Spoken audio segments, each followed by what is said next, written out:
И Дональд Трамп сказал, если он не будет слушаться его, то он останется, Израиль останется в одиночку. Этого больше всего Израиль боится, потому что Израиль расположен относительно недалеко от Ирана. И у Ирана есть все возможности для того, чтобы атаковать Израиль.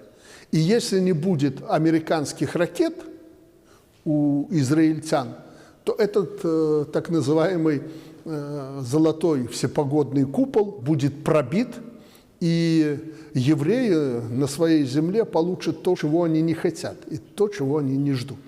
Поэтому последние события, произошедшие в отношениях между США и Израилем, говорят о том, что Израиль полностью зависим от США. Да это без событий понятно.